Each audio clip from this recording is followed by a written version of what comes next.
Do you know what I'm going to do? I'm going to move home, back into the house. I'm going to take you to chemo. I'm going to look after you. We're going to get through this together. And she said, Andrew, you moving home will be worse than cancer. I'll tell you one thing I love about being Irish is this, right? Is that if funerals were an Olympic sport, Ireland would win gold medal.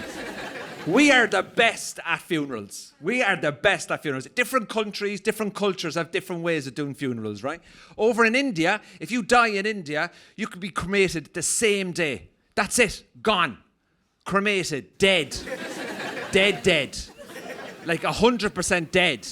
Like your phone battery has more life than you, right? Here in the UK, it can be 3 or 4 weeks before you're buried. 3 or 4 weeks. So you'd nearly forget about them. You'd wake up in the morning, you'd go, geez, I have to pick up the kids, I have to go to yoga. Bloody hell, I have to bury Steve, right? Ireland, we're 3 days to bury somebody. 3 days, like a stag or a hen party, right? People meet, you haven't seen for a while, a lot of alcohol is involved, and by the end of it, somebody's missing, right? That's exactly how it works, right? And the reason why I bring this up is because I buried my mom recently, right? My mom died of cancer. My mom was a great woman. She had terminal cancer, and I remember when I found out that she had cancer, she had a great sense of humor with it. And I think humor is very good when you're dealing with this kind of stuff, right? My mom was a psychiatric nurse for 40 years, right? So she used to work in trauma.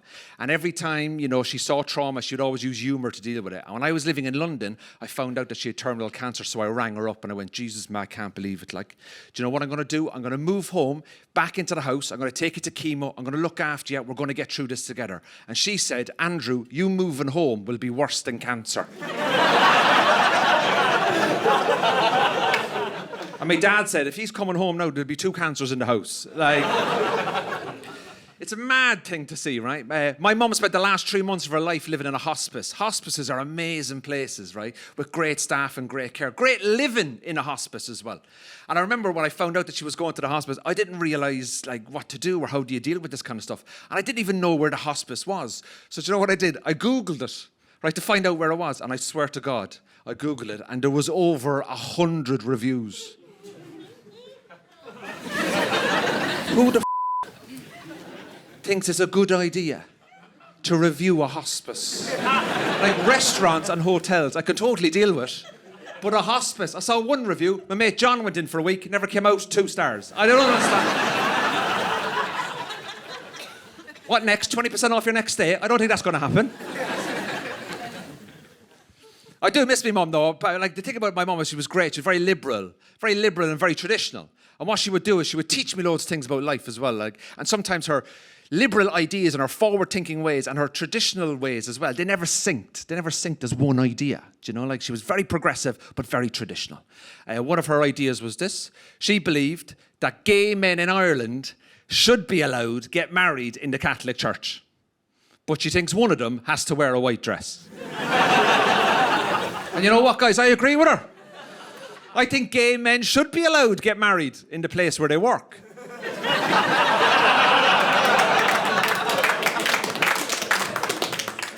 It's mad, isn't it? But there's small things you do as you get a bit older and you're kind of dealing with all that kind of stuff. Is that there's certain things that I pick up off my mum as well, which is great. Was my mum used to leave the front door, go to the car, open the door, and then go back up to the front door just to double check that it was locked. It's like what parents do, mums do, right? I remember one day I was out in London. I lived here for 16 years, and then I moved home when I got parole. And I went back home. Loved living here. I only fly over now just to use the NHS. But it's free to us, isn't it? So. But the amazing thing about it is that I remember my mum rang me at one time and she said to me, are you out in London? I said, I am, yeah. Have you got the keys to my house in London? I said, yeah, I have them in my pocket. They're on my own keys. She goes, right, don't be bringing those keys out in London. I don't want my house keys in London. Because why? What will happen? Well, somebody could rob them. I said, I'm in London. You're in Ireland. Do you really think someone in London is going to pick up those house keys, figure out where you live, get on a plane, fly to Ireland, and rob your house? She goes, you can't be too careful. You know what the irony is, guys? You go to my mum's house, right? You walk up to the drive, go through the gates, straight up to the door. There's a step there, and on the left there's a purple flower pot, right? It's just below the left window, okay, right below the number. If you lift that flower pot, set of keys right under there. My mum lives at 23 Carrickdown Road, Carrickline, County Cork. Off you go. All you'll find in that house is a Stena stairlift and a house full of religious bigotry. Right, that's all it is. So, I'm only joking. Thank you.